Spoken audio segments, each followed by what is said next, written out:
So let's say our next question from the sample paper, basic mathematics. तो एक diagram दिया हुआ है, यहाँ पे आप लोग देख सकते हैं एक डायग्राम है. क्या पूछा है? If TP and TQ are two tangents. तो यहाँ पे एक वर्ड लिखा हुआ है tangents to a circle with center O so that the angle POQ equal to 110 degree and you need to find PTQ. सबसे पहले तो एक सर्कल, ये हो गया एक सर्कल हम लोग कंपास से बनाते हैं. जहाँ पे हम लोग कंपास को रखते हैं उसको हम लोग क्या नाम से बोलते हैं? Centre. The name of the point, the middle point is centre. और ये हो गया बाउंड्री. बाउंड्री को हम लोग क्या बोलते हैं? सरकमफेरेंस. बाउंड्री को हम लोग बोलते हैं सरकमफेरेंस. नाउ सेंटर से लेके सरकमफेरेंस या फिर बाउंड्री तक जो डिस्टेंस होता है उसको हम लोग क्या बोलते हैं? रेडियस ना. दिस इज सर्कल में सेंटर, रेडियस, सरकमफेरेंस. नाउ सबसे पहले टेंजेंट क्या होता है? टेंजेंट क्या होता है इसके बारे में हमें मालूम होना चाहिए.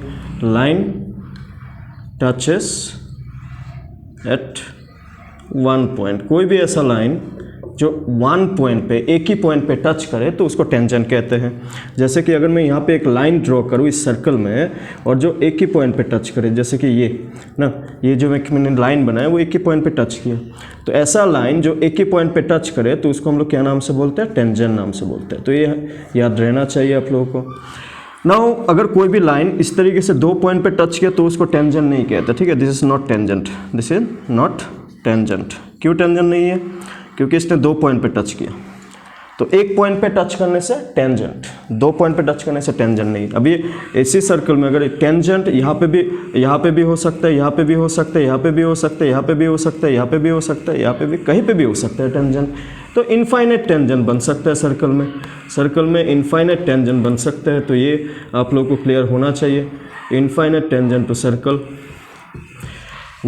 ठीक वैसे ही एक सर्कल में इनफाइनाइट टेंजेंट हो सकते हैं, कहीं पे भी टच करे. अगर एक पॉइंट पे टच हो रहा है कोई भी एक लाइन एक सर्कल को तो उसको टेंजेंट कहते हैं. और उसी तरीके से एक सर्कल में हम लोग बहुत सारे रेडियस भी ड्रॉ कर सकते हैं, क्योंकि रेडियस का मतलब भी क्या होता है कि जो सेंटर से लेके बाउंड्री तक जो डिस्टेंस होता है उसी को हम लोग रेडियस कहते हैं. तो एक सर्कल में इनफाइनाइट टेंजेंट्स भी होते हैं और इनफाइनाइट रेडियस भी होते हैं. सबसे पहले तो ये आप लोगों को आइडिया होना है कि टेंजेंट किसे कहते हैं और रेडियस किसे कहते हैं, क्योंकि यहाँ पे इन दोनों को ही हेल्प लेके इस क्वेश्चन को सॉल्व करना होगा. यहाँ पे जो डायग्राम दिया हुआ है उसको समझने के लिए हमें टेंजेंट क्या है और रेडियस क्या है वो क्लियरली हमें आइडिया होना चाहिए. ठीक है ना. उसके बाद हम लोग देखते हैं कि कुछ एक रूल है जो इस क्वेश्चन को समझने के लिए हमें चाहिए या फिर मालूम होने चाहिए कि कभी भी किसी भी सर्कल में ना, कभी भी किसी भी सर्कल में जो टेंजेंट होता है, अगर मान लेते हैं कि एक टेंजेंट है, किसी भी सर्कल में टेंजेंट जिस पॉइंट पे टच करता है उस पॉइंट को हम लोग बोलते हैं पॉइंट ऑफ कांटेक्ट. सर्कल में टेंजेंट जिस पॉइंट पे टच करता है उस पॉइंट को हम लोग बोलते हैं पॉइंट ऑफ कांटेक्ट. अगर हमने यहाँ पे एक टेंजेंट बनाया तो इस लाइन का भी नाम भी टेंजेंट हो जाएगा, क्योंकि इसने एक पॉइंट पे टच किया. Touch eight one point. और जिस पॉइंट पे टच करेगा उसको हम लोग बोलते हैं पॉइंट ऑफ कांटेक्ट. ना रूल क्या है कि जब भी किसी भी एक सर्कल में टेंजेंट जिस पॉइंट पे टच किया वहां तक ना, सेंटर से अगर एक लाइन ड्रॉ किया जो पॉइंट ऑफ कांटेक्ट को टच करे तो वो हमेशा 90 डिग्री बनाता है. तो ये हमें जो कॉन्सेप्ट है इसको आप लोग कॉन्सेप्ट समझ लीजिए. कॉन्सेप्ट क्या है कि टेंजेंट एट point of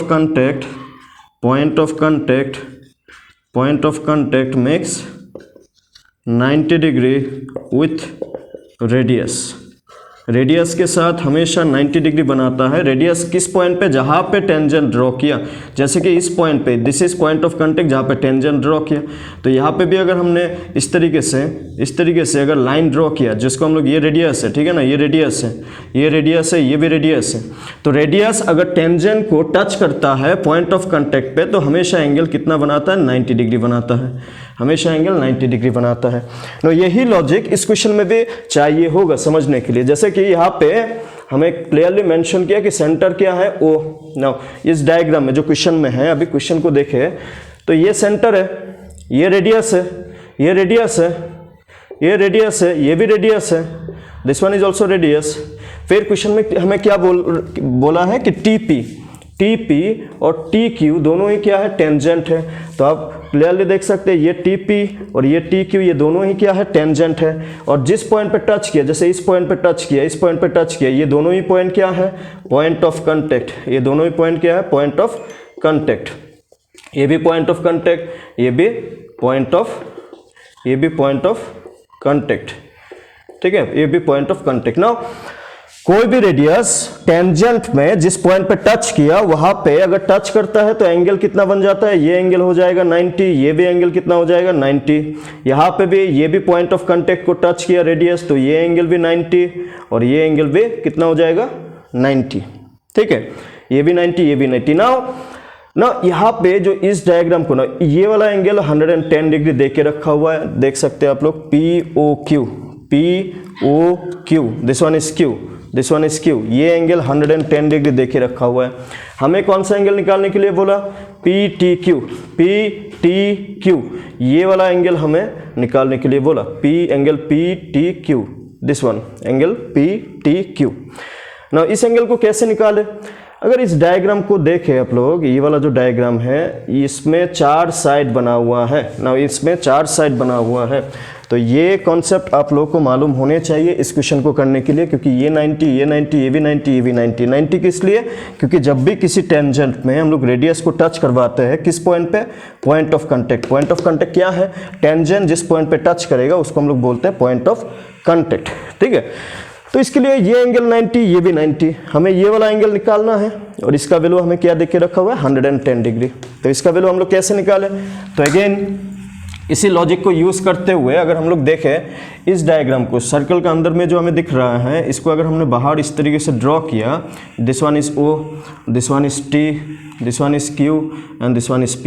ये एंगल 90, ये एंगल भी 90, जो हमें प्रॉपर्टी के कॉन्सेप्ट के मुताबिक जो मिला, अभी अभी हमने जो अभी यहाँ पे लिखा था, मिटाया हमने, ये एंगल देख के रखा हुआ है 110 डिग्री। हमें इस एंगल को निकालने के लिए बोला। इसको हम लोग क्या नाम से बोल सकते हैं, आप क्लियरली देखेंगे तो ये एक साइड है, ये एक साइड है, ये एक साइड है, ये एक साइड है। तो 4 साइड वाला क्या नाम से बोलते हैं हम लोग, क्वाड्रिलेटरल, राइट। 4 साइड वाले को हम लोग बोलते हैं क्वाड्रिलेटरल। और क्वाड्रिलेटरल में क्या होता है कि क्वाड्रिलेटरल में ये जो चारों एंगल है ना, क्वाड्रिलेटरल 4 साइड वाला, 4 साइड ना, 4 साइडेड। तो यहाँ पे जो चारों एंगल है उसको प्लस किया, इस एंगल का नाम क्या हो जाएगा, POQ, इस एंगल का नाम क्या हो जाएगा, OQT, इस एंगल का नाम क्या हो जाएगा, PTQ, और इस एंगल का नाम क्या हो जाएगा, OPT। इन चारों एंगल को प्लस किया तो हमें क्या मिलेगा, 360 डिग्री। 360 क्यों मिलता है, क्योंकि कोई भी क्वाड्रिलेटरल में सम ऑफ ऑल एंगल कितने होते हैं, 360। तो ये आप लोग को याद होना चाहिए, ठीक है। यहाँ पे चारों साइड हमें दिख रहा होगा क्लियरली, जैसे कि ये वाला POQT। So this is a quadrilateral. तो क्वाड्रिलेटरल में 4 एंगल होते हैं, this one, this one, this one and this one. इन चारों को प्लस किया तो एंगल 360 होगा। इसको कभी कभार हम लोग एंगल सम प्रॉपर्टी भी बोलते हैं, तो ये भी याद रहना चाहिए कि क्वाड्रिलेटरल में चारों एंगल को प्लस किया तो उसको 360 डिग्री मिलता है और उसको हम लोग बोलते हैं एंगल सम प्रॉपर्टी। तो यहाँ पे POQ कितना दिया हुआ है, ये वाला क्वेश्चन में देके रखा हुआ है 110 डिग्री। OQT ये 90 किस लिए हुआ, क्योंकि यहाँ पे ये वाला 90 किस लिए हुआ, क्योंकि ये टेंजेंट है, ये रेडियस है, तो जहाँ पे टेंजेंट और रेडियस टच करेगा दैट इज 90।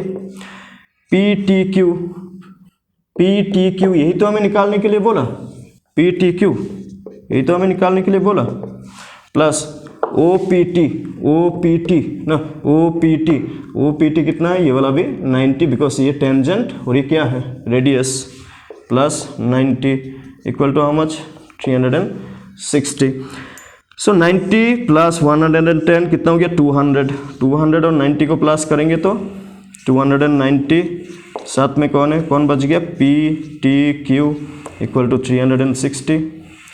तो पी टी क्यू चाहिए तो इसको दूसरी तरफ लेके जाते हैं, तो क्या हो जाएगा पी टी क्यू 290 को दूसरे साइड में लेके जाएंगे तो क्या हो जाएगा 360 में से 290 क्या होगा माइनस होगा, तो माइनस होने से कितना मिल रहा है हमें 70। 290 को अगर 360 से माइनस करें तो हमें क्या आंसर मिल रहा है 70 डिग्री।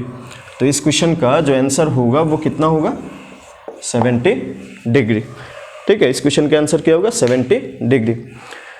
तो स्क्रीनशॉट ले लीजिए आप लोग। सो नेक्स्ट क्वेश्चन को देखते हैं। तो this question is from trigonometry. यहाँ पे क्या देके रखा हुआ है कि cos A is equal to 4/5 then tan A is equal to. तो देखिए ट्रिगोनोमेट्री में जो सबसे पहले या फिर सबसे बेसिक पार्ट जो आप लोग को याद रहना चाहिए कि साइन ट्रिगोनोमेट्रिक रेशियो कौन कौन से थे। सबसे पहले ट्रिगोनोमेट्रिक रेशियो कौन कौन से थे, ट्रिगोनोमेट्रिक रेशियो कौन कौन से थे, sine A, cos A, tan A, then cosec A, then sec A, then cot A. Sine A क्या था P/H, P stands for perpendicular, P stands for perpendicular and H stands for height, sorry H stands for hypotenuse, cos से क्या था B/H, B stands for base, tan P/B। Now sine का reverse ना, sign का reverse क्या होता है cosec, तो रेशियो भी उसका रिवर्स ही होगा H/P। Sec is reverse of cos है तो B/H, this one will be H/B and cot A is reverse of tan A, तो tan ए का P/B तो यहाँ पे हो जाएगा B/P। तो यहाँ पे जितने भी P दिख रहा है ना, P stands for perpendicular, H stands for hypotenuse and B stands for base। Now ये परपेंडिकुलर, बेस और हाइपोटेन्यूस कौन से होते हैं किसी भी ट्राइंगल में, कौन से ट्राइंगल में, राइट एंगल ट्राइंगल में। कौन से ट्राइंगल में, राइट एंगल ट्राइंगल में। राइट एंगल ट्राइंगल में क्या होता है, एक एंगल 90 डिग्री होता है। तो 90 डिग्री का जो एग्जैक्टली ऑपोजिट साइड होते हैं उसको हम लोग बोलते हैं हाइपोटेन्यूस, उसको हम लोग बोलते हैं हाइपोटेन्यूस। जो नीचे वाला साइड होता है उसको हम लोग बोलते हैं बेस, और जो हाइट ऊपर की तरफ जो साइड होता है इसको इन जनरल बोला जाता है परपेंडिकुलर, इसको बोला जाता है परपेंडिकुलर। बेस को B, हाइपोटेन्यूस को H और परपेंडिकुलर को P। नाउ जब भी कोई भी एक रेशियो दिया हुआ होता है, किसी दूसरा रेशियो का वैल्यू हमें निकालने के लिए बोलता है, तो सबसे पहले जो रेशियो गिवन है, ट्रिगोनोमेट्रिक रेशियो जो गिवन है वो किन रेशियो से बनते हैं। जैसे कि यहाँ पे कॉस है किस रेशियो से बनता है, B और H, मतलब बेस और हाइपोटेन्यूस। बेस और हाइपोटेन्यूस का जो रेशियो होता है उसी को क्या बोलते हैं, कॉस।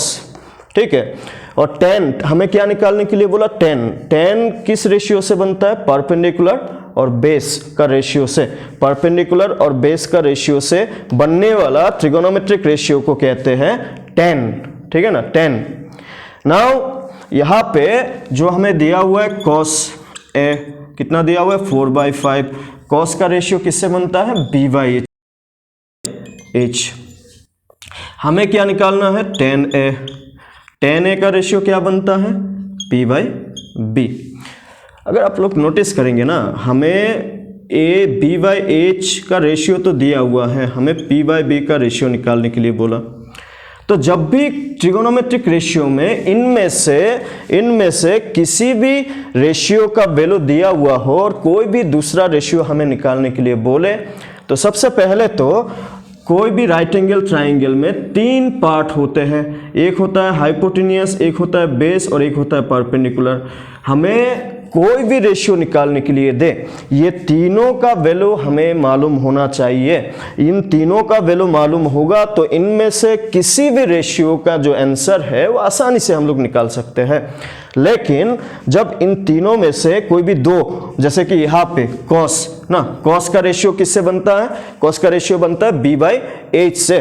तो b और h का वैल्यू या फिर रेशियो हमें मालूम है, इसमें p दैट इज परपेंडिकुलर का कुछ भी हमें आइडिया नहीं है, क्योंकि परपेंडिकुलर जब तक हमें मालूम नहीं होगा तब तक हम लोग इस क्वेश्चन को सॉल्व नहीं कर सकते। तो इन तीनों में से कोई भी वैल्यू अगर अननोन होता है, या फिर हम लोग ऐसे बोले कि h, b और p इन तीनों को लेके एक रिलेशन या फिर एक फॉर्मूला बना हुआ है, रिलेशन बोले या फिर फॉर्मूला बोले, उस फॉर्मूला का नाम क्या है? Pythagoras formula. उस फॉर्मूला का नाम क्या है? Pythagoras formula. पाइथागोरस फॉर्मूला वो बहुत ही ज़्यादा इंपॉर्टेंट फार्मूला होता है, या फिर ये वाला बहुत ही ज़्यादा इंपॉर्टेंट फार्मूला है। अगर आप ट्रिगोनोमेट्री का कोई भी क्वेश्चन करने जाएंगे जहाँ पे कोई भी एक इनमें से कोई भी एक ट्रिगोनोमेट्रिक रेशियो का वैल्यू आपको दिया हुआ हो और कोई भी दूसरा इनमें से कोई भी दूसरा ट्रिगोनोमेट्रिक रेशियो का वैल्यू या फिर आंसर आपको निकालने के लिए बोले, तो वहाँ पे पाइथागोरस फार्मूला बहुत ज़्यादा ही इंपॉर्टेंट हो जाता है। तो पाइथागोरस फार्मूला क्या बताते हैं कि हाइपोटेन्यूज का स्क्वायर किसके बराबर होता है? Base square plus perpendicular square. Hypotenuse का स्क्वायर जो होता है वो किसके बराबर होता है? Base square plus perpendicular square. Now ये स्क्वायर मतलब दो बार मल्टीप्लाई, जैसे कि H square is H into H, B square is B into B and P square is P into P. Now ये फॉर्मूला हमें कब यूज करना होता है? जब कोई भी एक ट्रिगोनोमेट्रिक रेशियो का वैल्यू हमें दिया हुआ हो और किसी दूसरा ट्रिगोनोमेट्रिक रेशियो का वैल्यू निकालने के लिए बोले। तो सबसे पहले इस क्वेश्चन को शुरू करने से पहले ये सब चीजें आपको क्लियर होना है, तभी इस क्वेश्चन को सॉल्व हो पाएगा। ठीक है, तो पहले तो ये आप लोगों को क्लियर होना है क्या क्या कि ट्रिगोनोमेट्रिक रेशियोज क्या क्या होता है। Sine A, cos A, tan A, cosec A, sec A, cot A. Sine A किससे बनता है? पी और एच का रेशियो से, P for perpendicular, H for hypotenuse. Perpendicular और हाइपोटेन्यूज का जो रेशियो बनता है, रेशियो मतलब डिवाइड इन शॉर्ट ना, जैसे कि यहाँ पे फ्रैक्शन रेशियो, फ्रैक्शन डिवाइड जैसे समझिए आप लोग ना। तो P और H का रेशियो से क्या बनता है? साइन बनता है। B बेस और हाइपोटेन्यूज का रेशियो से कॉस बनता है। परपेंडिकुलर और बेस का रेशियो से बनता है टेन। हाइपोटेन्यूज और परपेंडिकुलर का रेशियो से बनता है कोसेक। साइन का रिवर्स होता है, ठीक है ना, साइन को रिवर्स मतलब उल्टा कर देना, तो क्या बन जाता है? कोसेक। कॉस को अगर रिवर्स किया, उल्टा किया, तो क्या बनता है? सेक। टेन को अगर रिवर्स किया फिर उल्टा किया तब क्या बनता है? कॉट। इनमें से कोई भी एक ट्रिगोनोमेट्रिक रेशियो का वैल्यू दिया हुआ हो, कोई दूसरा हमें निकालने के लिए बोले, तो सबसे पहले ये किस रेशियो से बनता है वो हमें क्लियर होना है। इसके अलावा ट्रिगोनोमेट्री हमेशा कहाँ पे एप्लीकेबल होता है? राइट एंगल ट्राइंगल में। तो राइट एंगल ट्राइंगल में जो 90 डिग्री, राइट एंगल ट्राइंगल जहाँ पे 90 डिग्री हो, 90 डिग्री का एग्जैक्टली ऑपोजिट वाला साइड को हाइपोटेन्यूज को एच ना, एच से रिप्रेजेंट करते हैं। नीचे वाला पार्ट को बेस बी से रिप्रेजेंट करते हैं और ऊपर की तरफ जो 90 डिग्री बनाता है ये एंगल 90, इसको परपेंडिकुलर पी से रिप्रेजेंट करते हैं। और कोई भी एक राइट एंगल ट्राइंगल में तीन पार्ट होते हैं, एक तो हाइपोटेन्यूज, एक बेस और परपेंडिकुलर। इन तीनों का बीच में एक रिलेशन या फिर इन तीनों का बीच में एक फॉर्मूला है जिसको हम लोग बोलते हैं पाइथागोरस फॉर्मूला। पाइथागोरस फॉर्मूला क्या है कि हाइपोटेन्यूज का स्क्वायर वो किसका इक्वल होता है, किसके बराबर होता है? Base square plus perpendicular square. Base का स्क्वायर प्लस परपेंडिकुलर स्क्वायर को प्लस करेंगे तो हमें जो आंसर मिलेगा वो हाइपोटेन्यूज स्क्वायर के बराबर मिलेगा। ये फॉर्मूला यहाँ पे कैसे यूज करना होगा? हमें यहाँ पे कोई भी एक ट्रिगोनोमेट्रिक रेशियो जो दिया हुआ है, कॉस से दिया हुआ है, तो उसका वैल्यू से रिलेटेड इसका या फिर उसका वैल्यू को यूज करके जो यहाँ पे हमें tan a निकालने के लिए बोला, इसको कैसे निकालेंगे तो यहाँ से हम लोग समझते हैं अभी। तो इसके लिए मैं ये वाला मिटा देता हूँ इससे। तो यहाँ पे आप लोग देख सकते हैं कि हमें कॉसेक का वैल्यू यहाँ पे 4/5 दिया हुआ है। कॉसेक किसका रेशियो से बनता है? बेस और हाइपोटेन्यूज का। तो यहाँ से सॉल्व करने के लिए ना, यहाँ पे आप लोग देख सकते हैं न्यूमरेटर में बेस है और यहाँ पे न्यूमरेटर में 4 है। तो यहाँ से हम लोग क्या ले सकते हैं कि late base equal to 4k ना, और हाइपोटेन्यूज डेनोमिनेटर में है तो यहाँ पे डेनोमिनेटर में क्या है? 5, तो hypotenuse is equal to 5k। Now k किस लिए लिया? क्योंकि रेशियो ना हमेशा लोएस्ट फॉर्म में होता है, तो हमें ये नहीं बोल सकते कि बेस 4 है या फिर हाइपोटेन्यूज 5 है, क्योंकि लोएस्ट फॉर्म का मतलब कैंसलेशन होता है, राइट। जैसे कि अगर 8/10 होता, अगर यहाँ पे बेस का वैल्यू 8 होता, हाइपोटेन्यूज का वैल्यू 10 होता, तब भी तो इसको कैंसलेशन करने से 4/5 ही मिलता। तो चीज़ों को कैंसलेशन करके लिखते हैं, तो कैंसलेशन करके लिखते हैं, इसलिए जब भी हम लोग इसको इंडिविजुअली लिखने को कोशिश करते हैं तो एक कांस्टेंट साथ में लगाना होता है। इस कांस्टेंट का मतलब ये नहीं कि ये मल्टीप्लाई होके ये आंसर बनेगा, ये सिर्फ समझने के लिए, क्योंकि जैसे कि यहाँ पे हमने कैंसलेशन करके आंसर को लिखा है, यहाँ पे तो बिना कैंसलेशन का लिखा हुआ है ना, तो कैंसलेशन हुआ नहीं हुआ हमें नहीं मालूम ना, हो भी सकता है नहीं भी हो सकता है। तो करने के लिए या फिर सॉल्व करने के लिए एक के साथ में लगाना ज़रूरी होता है। तो यहाँ पे बेस न्यूमरेटर में था, न्यूमरेटर में 4 था, तो बेस को हमने 4 के ले लिया। हाइपोटेन्यूज जो डिनोमिनेटर है वो 5 था, तो हाइपोटेन्यूज को हमने 5 के ले लिया। तो पाइथागोरस थ्योरम क्या बताता है, या फिर पाइथागोरस फॉर्मूला हमें क्या बताता है कि hypotenuse square is equal to base square plus perpendicular square. यहाँ पे जो हाइपोटेन्यूज और बेस जो हमें यहाँ पे दिख रहा है इस क्वेश्चन में, या फिर कॉस से जो दिया हुआ था या फिर गिवन था, उसके मुताबिक जो भी वैल्यू है हाइपोटेन्यूज के जगह में क्या पुट करेंगे 5 के, स्क्वायर है तो यहाँ पे भी स्क्वायर लगाएंगे, बेस कितना है 4 के, तो स्क्वायर है तो यहाँ पे भी स्क्वायर लगाएंगे, और परपेंडिकुलर इसको एज इट इज रखते हैं अभी के लिए। तो 5 के ना, ये जो 5 और के दोनों में स्क्वायर है, तो 5 का स्क्वायर और के का स्क्वायर दोनों का स्क्वायर होगा। 5 का स्क्वायर 5 × 5 दैट इज 25 ना, के स्क्वायर इक्वल 4 स्क्वायर 16 ना, 4 × 4, साथ में के है के स्क्वायर प्लस पी स्क्वायर। ठीक है, हमें क्या चाहिए, हमें P चाहिए, तो हमें P चाहिए, तो P को निकालने के लिए ना इसको हमें क्या करना होगा, इस साइड में शिफ्ट करना होगा। शिफ्ट करने से क्लियरली देख पाएंगे कि यहाँ पे कोई भी साइन नहीं है तो प्लस है, क्योंकि इक्वल साइन है यहाँ पे, तो इसको इधर शिफ्ट करेंगे तो क्या होगा माइनस।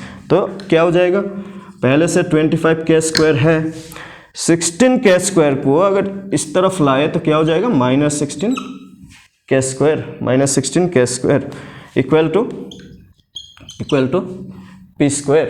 ठीक है, इक्वल टू पी स्क्वायर ना, यहाँ पे भी के स्क्वायर, यहाँ पे भी के स्क्वायर, अगर के स्क्वायर को कॉमन ले ले तो क्या हो जाएगा 25 - 16 equal to P square.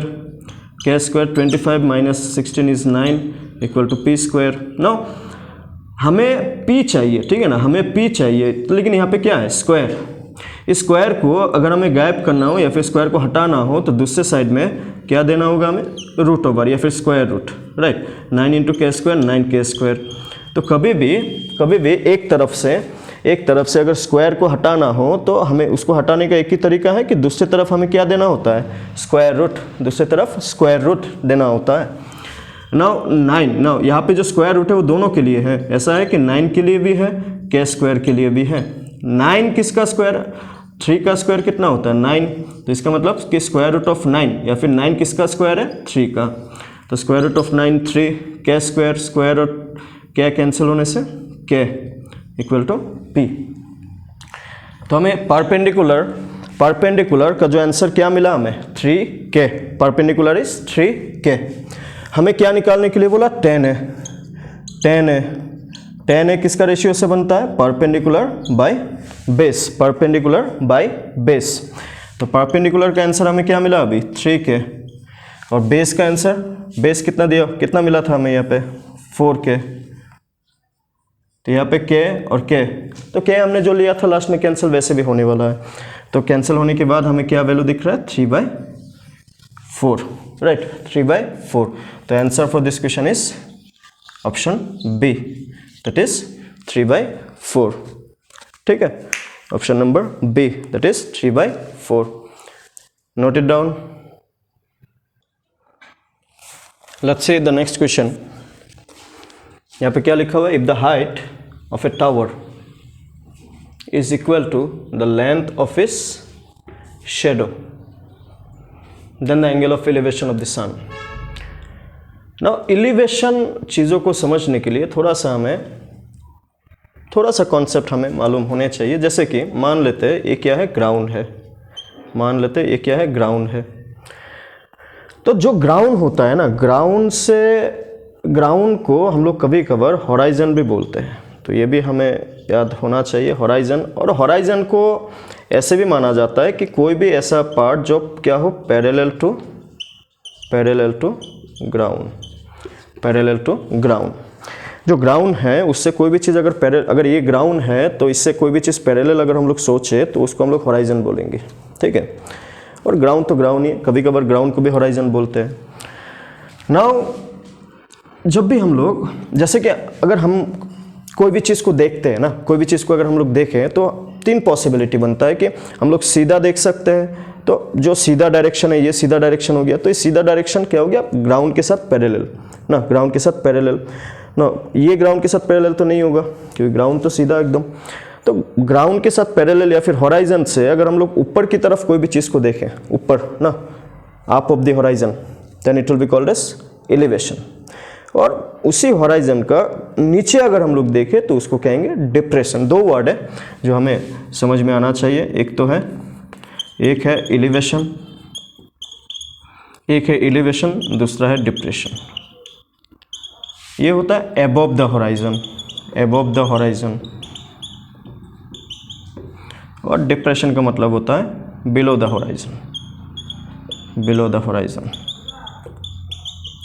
Horizon. Now कभी कभार ये आप लोगों ने ज़रूर नोटिस किया होगा कि सपोज आप एक बिल्डिंग का ऊपर में है ना, तो बिल्डिंग का ऊपर में आप ऊपर आसमान को भी देख सकते हैं, नीचे ज़मीन को भी देख सकते हैं। तो अगर हम लोग किसी चीज़ को देखते हैं तो जो हम लोग का आँख का level parallel to the ground के साथ पैरेलल क्या होता है, जो चीज़ कभी अगर ये ग्राउंड है तो इसके साथ कोई भी ऐसा लाइन पैरेलल अगर हम लोग सोचे तो all of them can be called as horizon for some part. Now horizon कब कौन सा हमें लेना है इनमें से वो क्वेश्चन पे डिपेंड करेगा, लेकिन जो बेसिक नॉलेज क्या है कि जो anything parallel to the ground will be called as horizon. Horizon से ऊपर की तरफ देखने पे हमें एलिवेशन बोलेंगे, अबव द हॉराइजन और बिलो द हॉराइजन का नीचे अगर हम लोग देखें तो that will be called as depression. जैसे कि अगर हम लोग किसी बिल्डिंग का ऊपर में है तो ऊपर की तरफ देखने पे हॉराइजन, जमीन की तरफ या फिर ग्राउंड फ्लोर या फिर जो जमीन है जहाँ से बिल्डिंग बना हुआ है उसको अगर देखते हैं तो that will be called as depression. Now अगर ये एक हॉराइजन है, ये अगर ऊपर की तरफ हम लोग किसी भी चीज़ को देखें तो ये हॉराइजन है और ऊपर की तरफ कोई भी चीज़ ना। और एक बात, जब भी हम लोग कोई भी चीज़ को देखते हैं, हम लोग एक फ़ोन देख लिया, पेड़ देख लिया, बिल्डिंग देख लिया, तो देखने में जो एक इमेजिनरी ये हम लोग देख रहे हैं, किसी चीज़ को देख रहे हैं, तो ये एक इमेजिनरी लाइन है जिसको हम लोग बोलते हैं लाइन ऑफ साइट। हॉराइजन के साथ अगर ऊपर की तरफ कोई भी एंगल बनता है तो उसको हम लोग बोलते हैं एंगल ऑफ एलिवेशन क्या था, अबव द हॉराइजन। हॉराइजन का ये अगर हॉराइजन हुआ तो उससे ऊपर की तरफ अगर हम लोग किसी भी चीज़ को देखेंगे तो that is line of sight. और हॉराइजन के साथ जो लाइन ऑफ साइट का जो एक छोटा सा एंगल बनता हुआ दिखता है that is called as angle of elevation, ठीक है, एंगल ऑफ एलिवेशन। उसी तरीके से अगर हम लोग कभी किसी दिन मान लेते हैं कि ये एक हॉराइजन है ना, और अभी हम लोग नीचे ना, हम हैं यहाँ से हम लोग ज़मीन पे किसी चीज़ को देख रहे हैं, तो किसी भी ऑब्जेक्ट, किसी भी चीज़ को देखने से इस लाइन को, जो देखने वाला लाइन, जो हम लोग किसी भी चीज़ को नीचे की तरफ देखते हैं तो एक इमेजिनरी लाइन बनता है, दिखता नहीं बट इमेजिनरी। हम लोग किसी भी चीज़ को देख रहे हैं, हम लोग आँख से लेके उस चीज़ तक अगर एक लाइन ड्रॉ करें दैट इज एक imaginary line, this will be called as line of sight. और ये क्या है, हॉराइजन। तो इन दोनों का बीच में बिलो द हॉराइजन ना, depression below the horizon, horizon का नीचे अगर कोई भी एंगल बनता हुआ दिखता है so that is called as angle of depression. तो ये नॉलेज सबसे पहले होना चाहिए इस क्वेश्चन को समझने के लिए कि हॉराइजन क्या है, एलिवेशन क्या है, डिप्रेशन क्या है। कभी भी अगर हमें ये नॉलेज ठीक से मालूम होगा तभी इस क्वेश्चन को हम लोग अटेम्प्ट कर पाएंगे या फिर समझ पाएंगे। तो इस क्वेश्चन को समझने के लिए हमें ये तो चाहिए, elevation above the horizon, depression below the horizon. Horizon is anything either ground or anything parallel to the ground. और जो level of our eye, parallel to the level of our eye, parallel to the ground, so level of our eye will be also called as horizon, ठीक है। तो इस concept को समझने के बाद इस क्वेश्चन पे चलते हैं, जो क्वेश्चन अभी हम लोग सॉल्व करने वाले हैं। यहाँ पे क्या बोला है कि the height of the tower is equal to the length of its shadow. Now shadow तो मालूम होगा ही, जो आपको छाया दिखता है, जो जब धूप आता है क्या होता है, शेडो दिखता है। शेडो हर चीज़ का होता है, लेकिन कभी दिन अगर नोटिस किया होगा, शेडो जो हमेशा ना जिस तरफ से लाइट आ रहा होगा उसका ऑपोजिट साइड में शेडो बनेगा। अगर सन यहाँ पे है ना, अगर सन यहाँ पे है, ये आप है, आप खुद है, तो सन का ऑपोजिट डायरेक्शन में हमेशा क्या बनता है, शेडो बनेगा। अगर आपने अभी तक नोटिस नहीं किया होगा तो नोटिस कीजिएगा कि आप अगर लाइट अगर राइट साइड से आ रहा होगा तो शेडो लेफ्ट में होगा, राइट अगर आप से आ रहा होगा शेडो डाउन में होगा, और लाइट अगर वेस्ट से आ रहा है तो ईस्ट में होगा, नॉर्थ से आ रहा है तो साउथ में होगा, लाइक दैट काइंड ऑफ। अगर ये कोई भी एक ऑब्जेक्ट है, अगर सन यहाँ पे होगा, तो कुछ इस टाइप से, क्योंकि the rays of sun travel in a straight line, तो हमें मान के चलना होगा कि जो रेज ऑफ लाइट या फिर जो लाइट आ रहा होगा सन से, क्योंकि डार्क में तो शेडो दिखता नहीं है ना, जब लाइट नहीं होगा तब शेडो कहाँ से दिखेगा, तब तो शेडो नहीं दिखने वाला। तो हमें ये मान के चलना होगा कि जो रेज ऑफ लाइट है सन से, अगर इसको ग्राउंड मान लिया, तो ये क्या हो गया, this is sun, this is the object, this one is object जिसका हमें शेडो दिखना है। तो ये सीधा आके इस तरीके से जहाँ पे इंटरसेक्ट करना है ग्राउंड में, उतना लंबा हमें क्या देखने को मिलेगा, शेडो देखने को मिलेगा ना। ये भी नोटिस किया होगा, अगर शेडो आप लोगों ने, किस शेडो कभी लंबा होता है, कभी छोटा होता है, कभी छोटा सा शेडो दिखेगा, कभी बहुत बड़ा शेडो दिखता है, वो किस पे डिपेंड करता है। अभी मान लेते हैं कि ये ऑब्जेक्ट है, जैसे कि दोपहर का टाइम पे जो सन होता है वो एकदम ऊपर होता है ना, हम लोग का ऊपर ही दिखता है सन। तो जितना एल्टीट्यूड या फिर जितना ऊपर की तरफ हाइट में जैसे कि एंगल जितना ज़्यादा बनेगा, आप जैसा चीज़ों को समझे, हम लोग का एग्जैक्टली माथे के ऊपर में अगर कभी दिन सन दिखता है तो आपने नोटिस किया होगा जो शेडो बनता है वो छोटा सा बनता है, जो शेडो बनता है वो बहुत छोटा सा बनता है। तो ये शेडो का बारे में जो नॉलेज है, फिर शेडो कैसे बनता है, किस तरफ से बनता है, हमेशा जिस तरफ सन होगा या फिर जिस तरफ लाइट होगा उसका ऑपोजिट डायरेक्शन में क्या बनते हुए दिखेगा, हमें शेडो बनते हुए दिखेगा। तो यहाँ पे इस क्वेश्चन में भी कुछ वैसे ही बोला है। इस क्वेश्चन में हमें क्या बोला है कि the height of tower is equal to the length of its shadow. तो इसको भी मैं बिठाता हूँ अभी के लिए। नाउ टावर, जब भी ये हाइट दिखाई दे ना, तो हाइट मतलब हमें ये मान के चलना होगा कि जो टावर है जिसका हाइट बोला है, अगर ये ग्राउंड है, अगर हमने इसको ग्राउंड मान लिया, तो हाइट ऑफ टावर बोला है, तो tower is something which is standing upright means it is making 90 degree. Now height word भी रिलेटेड होता है 90 के साथ ही, तो हाइट मतलब सीधा ऐसा तेरा बेका नहीं, ऐसा नहीं कि ये टावर हो गया या फिर ये टावर हो गया, क्योंकि ये एंगल 90 तो बनेगा ही नहीं। तो हमें हाइट बोला है तो एग्जैक्टली सीधा मान के चलना होगा, स्ट्रेट अपवर्ड।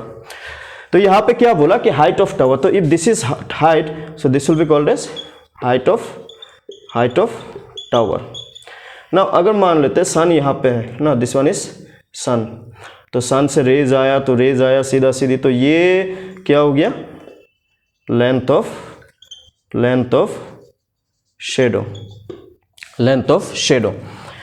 नाउ हमें क्या बोला कि is equal to its length of its shadow then the angle of elevation of the sun. Now ये हो गया सन का रेस कहाँ पे आ रहा है, इस तरीके से आ रहा है, तो एलिवेशन से ये ग्राउंड है, तो ग्राउंड को हम लोग क्या बोल सकते हैं कि मैंने अभी क्या बोला था कि होराइजन का ऊपर जो टावर है, टावर का जो शेडो है वो जहाँ तक आ रहा है ना, वो अगर सीधा सन के साथ कनेक्ट किया जाए तो यहाँ पे एक एंगल बनता हुआ दिखेगा, जिस एंगल को हम लोग क्या बोलेंगे, क्योंकि ये अबव द होराइजन है तो हम लोग क्या बोलेंगे इसको, एंगल ऑफ एलिवेशन। इसको क्या बोलेंगे, एंगल ऑफ एलिवेशन। इस एंगल को निकालने के लिए बोला। ना यहाँ पे इंफॉर्मेशन क्या गिवन है, देखिए जब भी हमें ना ये इस डायग्राम को अगर नोटिस करेंगे तो ये एक ट्राइंगल बनता हुआ दिख रहा है हमें। ये ट्राइंगल अगर इसका कुछ एक नाम दे दिया ABC, इसका कुछ नाम दे दिया ABC, तो हर एक राइट एंगल ट्राइंगल में, क्योंकि ये 90 है, 90 कहाँ से आया, क्योंकि क्वेश्चन में हमें हाइट बोल के मेंशन किया हुआ है ना, हाइट बोल के मेंशन किया, तो ये हमें 90 मान के ही चलना होगा। तो अगर ये 90 है तो 90 वाला ट्राइंगल राइट एंगल ट्राइंगल, 90 वाला ट्राइंगल राइट एंगल ट्राइंगल।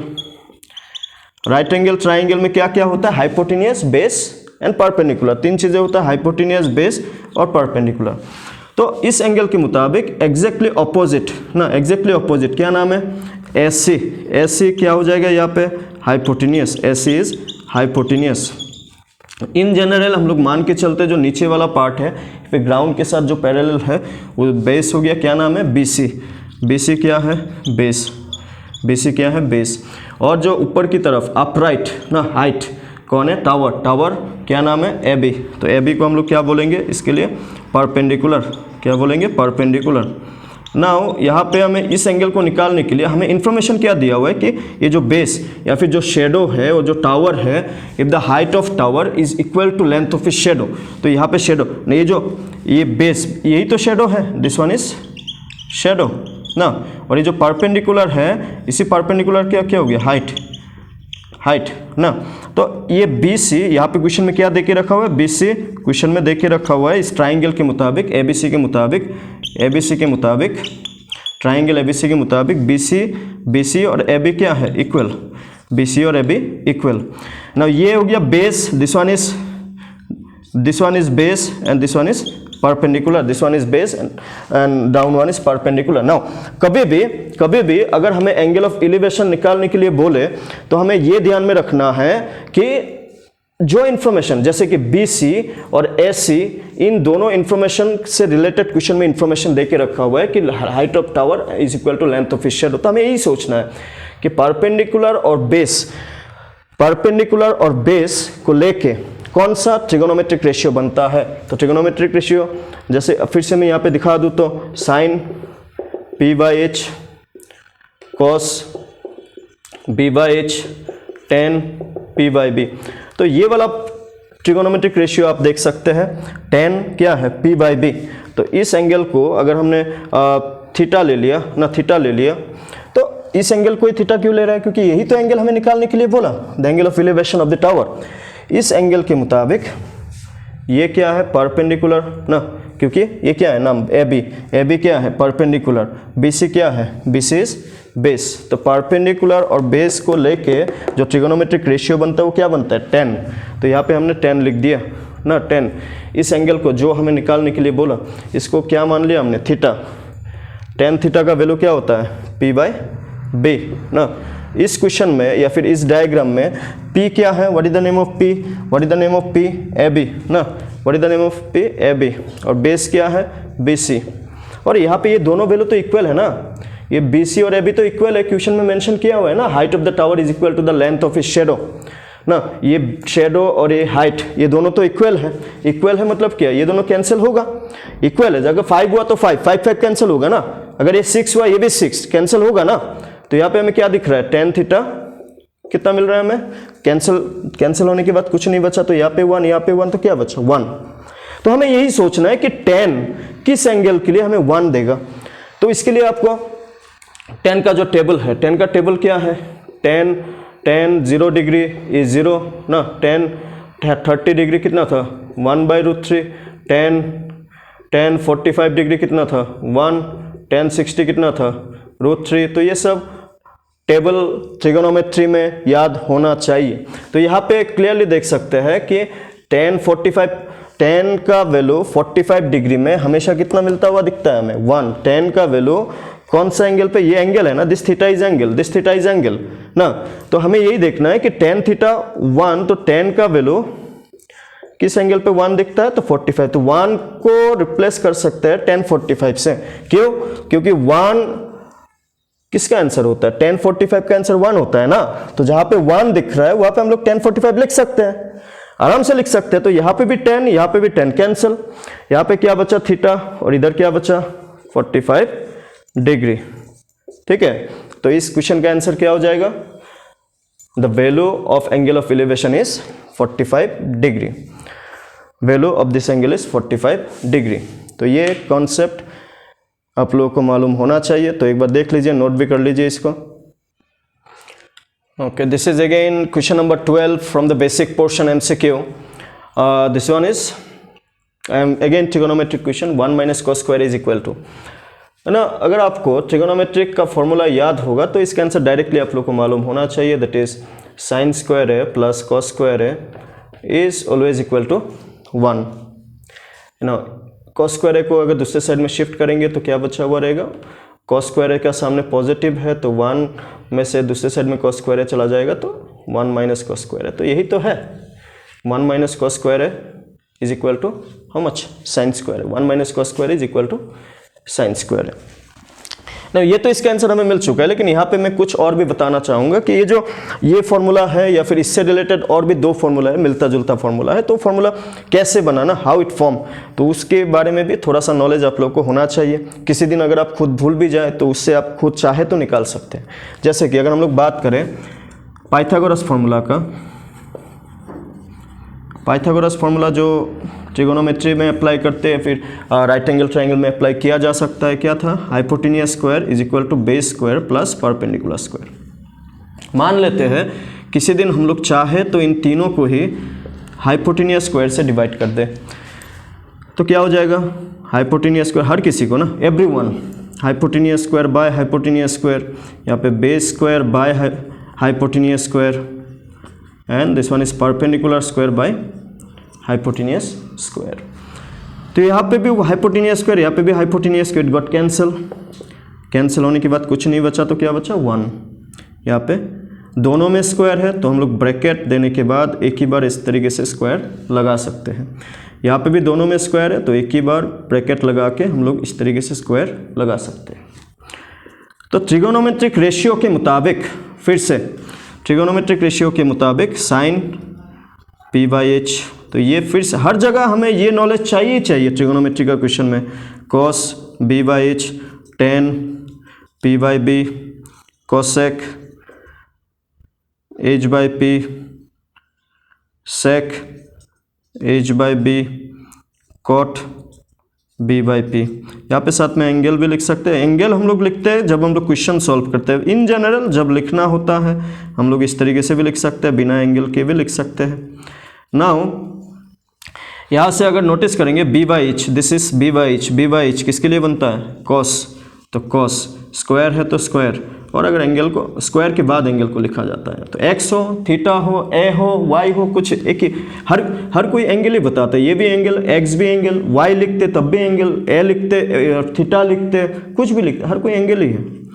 और पी बाई एच किसका रेशियो है, साइन, स्क्वायर है तो साइन स्क्वायर एक्स। तो यही फॉर्मूला के बारे में हम लोग यहाँ पे बात कर रहे थे। इस फॉर्मूले को ऐसे याद रखिए या फिर कभी कभार थोड़ा सा मॉडिफाई, जैसे इस क्वेश्चन में हमें दिखा, अगर यहाँ से कॉस स्क्वायर को उठा के इस तरफ लाया तो कॉस स्क्वायर इसका सामने पॉजिटिव इधर आ जाएगा तो नेगेटिव, तो क्या हो जाएगा 1 माइनस कॉस स्क्वायर एक्स का वैल्यू क्या हो जाएगा, साइन स्क्वायर एक्स। इस तरीके से भी क्वेश्चन हमें मिल सकता है जो अभी अभी हमें दिख रहा है। या फिर अगर हम लोग चाहते तो साइन स्क्वायर को इधर लाते, कॉस स्क्वायर को यहीं पे रखते, तो 1 माइनस, अगर साइन स्क्वायर को लाते ना, हम लोग कॉस स्क्वायर को भी ला सकते, कॉस साइन स्क्वायर को भी ला सकते, दोनों में ही फॉर्मूला, अगर साइन स्क्वायर को लाते तो 1 minus sine square x is equal to cos square x. तो कहीं पे अगर हमें 1 माइनस कॉस स्क्वायर एक्स दिखता है, चाहे तो उसको साइन स्क्वायर एक्स लिख सकते हैं, या फिर करना भी चाहिए, हमें सॉल्व करने के लिए करना भी चाहिए।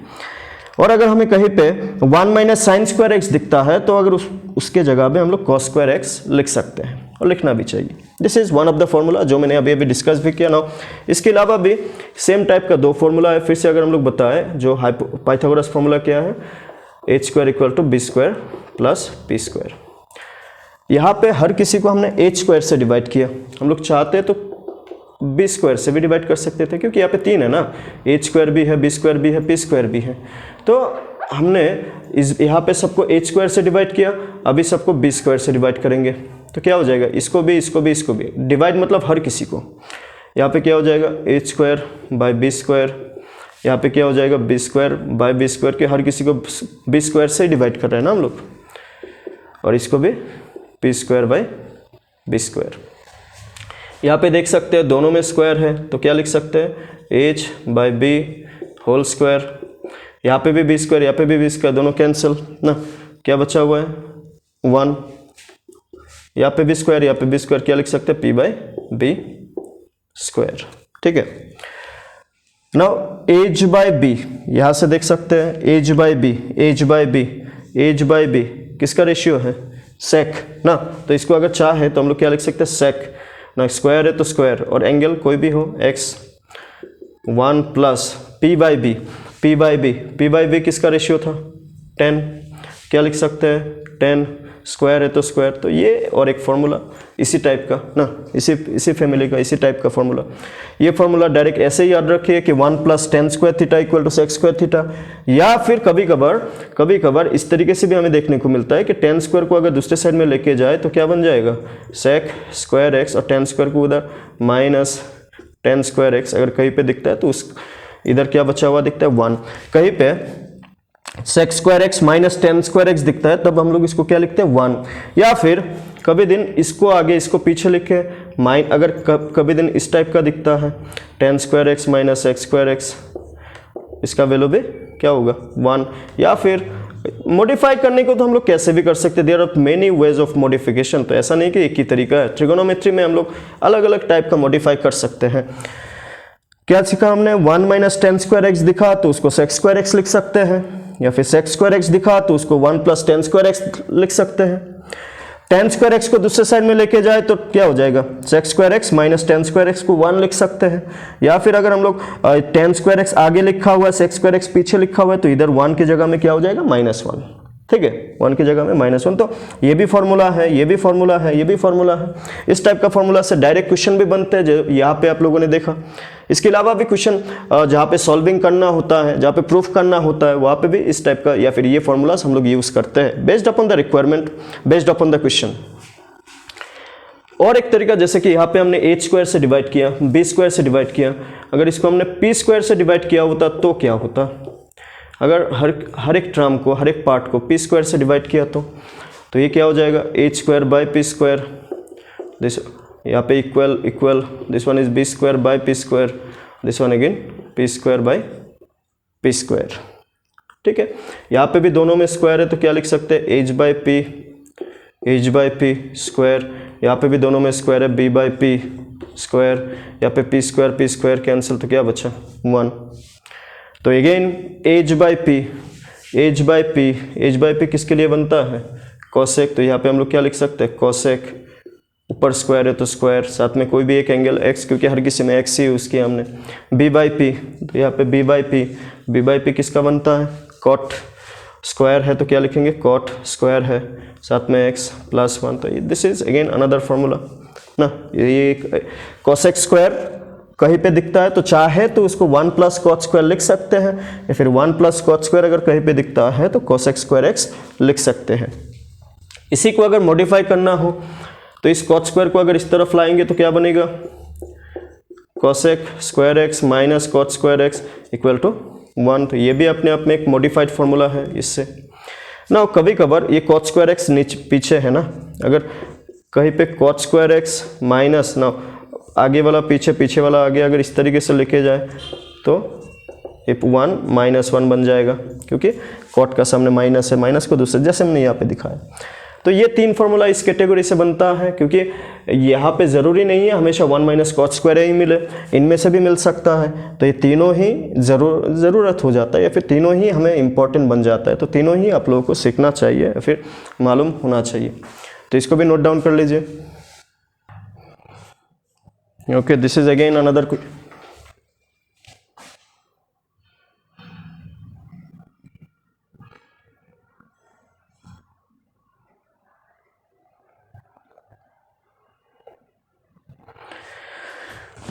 Okay, this is again another question. The radius of a circle, क्या दिया हुआ है? The radius of a circle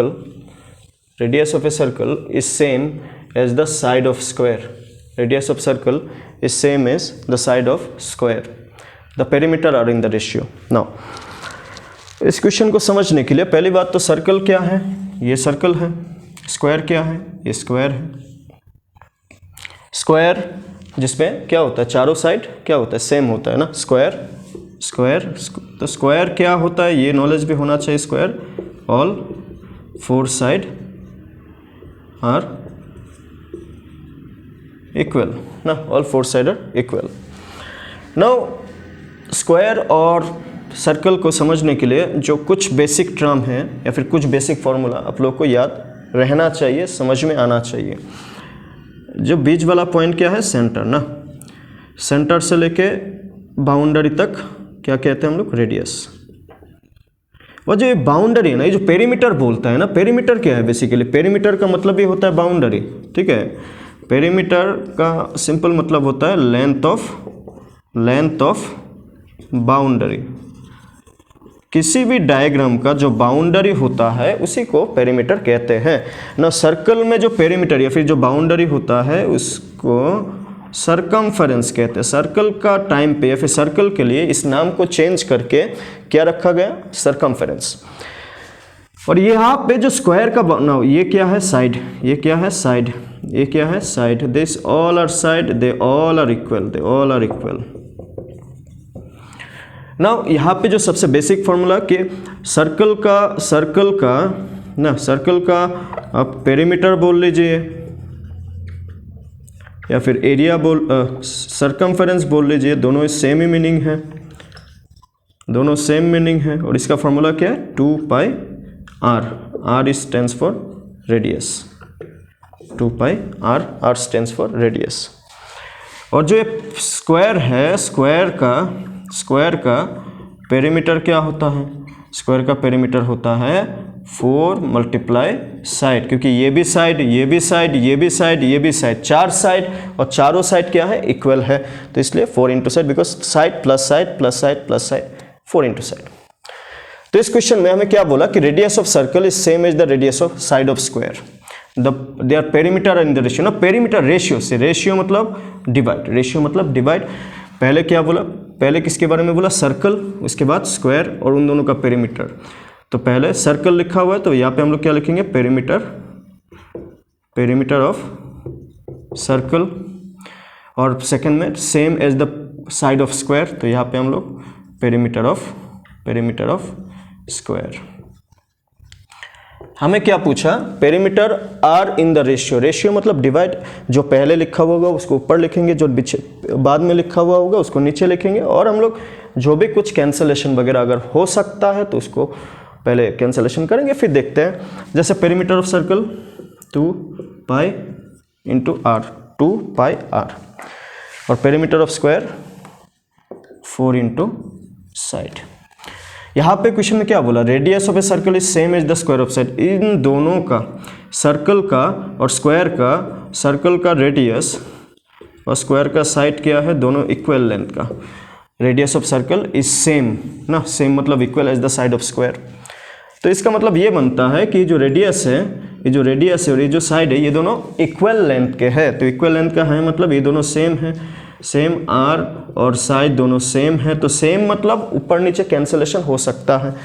cancellation होने के बाद हमें क्या दिख रहा है, ऊपर 2 पाई और नीचे 4, ये 2 भी तो 4, 2 1 2, 2 to the 4, तो क्या दिख रहा है हमें, पाई बाई 2 ना।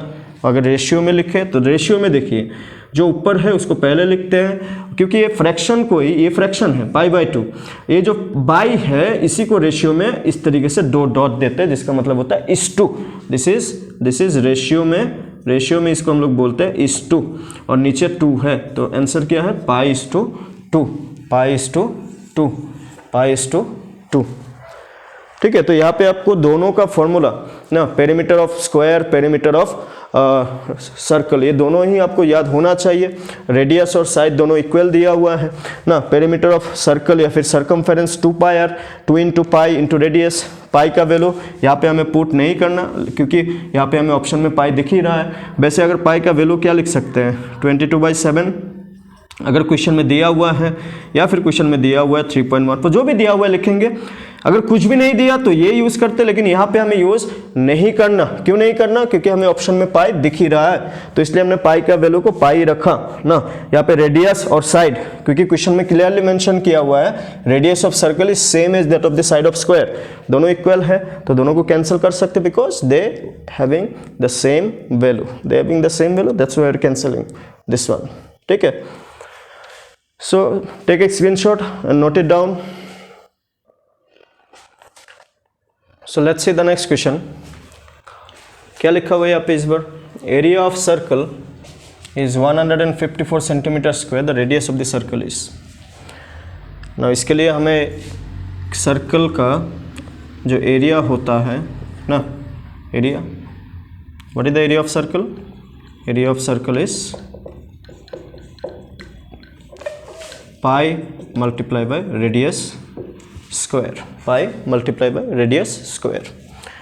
इस क्वेश्चन में जो एरिया ऑफ सर्कल है इसका आंसर क्या दिया हुआ है 154 centimetre square. R stands for radius और हमें इस क्वेश्चन में रेडियस को ही फाइंड करने के लिए बोला गया। तो क्या करें, कैलकुलेशन कैसे ना, यहाँ पे देख सकते हैं पाई इंटू आर स्क्वायर। अगर हमें आर चाहिए फिर आर को फाइंड करना है तो ये जो पाई दिख रहा है ना, तो पाई को क्या करना होगा, पाई का वैल्यू ना, पाई का वैल्यू क्या होता है, क्योंकि सी अगर हमें आर चाहिए तो पाई का वैल्यू को पुट करके we need to calculate it, we need to simplify it, हमें सिंप्लीफाई या फिर कैलकुलेशन करना होगा ना। पाई इन जनरल अगर क्वेश्चन में कुछ भी नहीं बोलता तो हम लोग 22/7 ले सकते हैं ना, 22/7 लेते, कैंसलेशन के लिए आसान होता है। दूसरा वाला वैल्यू 3.14 अगर क्वेश्चन में मेंशन किया तो हम लोगों को 3.14 लेना है बोल के, तो हमें उसी को लेना है। Otherwise we have both the options, either we can take 22/7 और 3.14, और जो ज़्यादा like you can say accurate है या फिर कैलकुलेशन के लिए ज़्यादा ठीक रहता है उसी को हम लोग लेंगे। अभी के लिए हम लोग 22/7 लेंगे, तो पाई का वैल्यू 22/7 इंटू रेडियस स्क्वायर, और ये एरिया क्वेश्चन में मेंशन किया हुआ है। Now see if we need to find the R square, अगर हमें आर स्क्वायर निकालना हो तो ये जो 22/7 दिख रहा है ना, इसका कुछ करना होगा। इसका क्या करना होगा, इसको दूसरे साइड में शिफ्ट करना होगा ना। ये जो 154 है ना, इसका डेनोमिनेटर में कुछ नहीं है तो क्या है 1, कोई भी नंबर का डेनोमिनेटर, जैसे कि 5 को अगर हम लोग चाहे तो 5/1 भी लिख सकते हैं, 7 को अगर चाहे तो 7/1 लिख सकते हैं। नहीं, ये कब लिखते हैं, जब ज़रूरत होता है, यहाँ पे ज़रूरत पड़ेगा। कैसे, कभी भी अगर एक फ्रैक्शन है ना 22/7, कभी भी एक फ्रैक्शन का और एक नंबर, ये क्या है आर स्क्वायर, बीच में क्या है मल्टीप्लाई, तो अगर ये 22/7 को दूसरे साइड में शिफ्ट करना है तो कैसे शिफ्ट होगा, ये जो डेनोमिनेटर, ये क्या है डेनोमिनेटर ना, जैसे 22/7 ये डेनोमिनेटर हो गया, ये न्यूमरेटर हो गया, तो इसको जब शिफ्ट करेंगे डेनोमिनेटर जाएगा न्यूमरेटर, ये क्या है न्यूमरेटर, ये क्या है डेनोमिनेटर, तो यहाँ पे जो डेनोमिनेटर है वो न्यूमरेटर के पास जाएगा या फिर मल्टीप्लाई होगा। ये 154, ये 7 will go that side, it will get multiply with 154, 7 into 154। क्या होता है, डेनोमिनेटर न्यूमरेटर के साथ, न्यूमरेटर डेनोमिनेटर के साथ, 22 इंटू 1। इस प्रोसेस को हम लोग क्रॉस मल्टीप्लाई भी बोलते हैं। क्रॉस मल्टीप्लाई क्या होता है कि दोनों तरफ अगर फ्रैक्शन होता है, दोनों तरफ अगर फ्रैक्शन होता है तो एक तरफ का डेनोमिनेटर दूसरे साइड का न्यूमरेटर के साथ मल्टीप्लाई, और एक साइड का न्यूमरेटर दूसरे साइड का डेनोमिनेटर के साथ multiply. This process is called cross multiplication. तो यहाँ पे अगर कैंसलेशन करेंगे 22 154 को if will cancel bye 22 that will B 7, this will B 154, 22 1 22 7 154। तो हमें क्या दिख रहा है अभी, इधर आर स्क्वायर, दूसरी तरफ 7 इंटू 7, नीचे 1 का कुछ काम नहीं।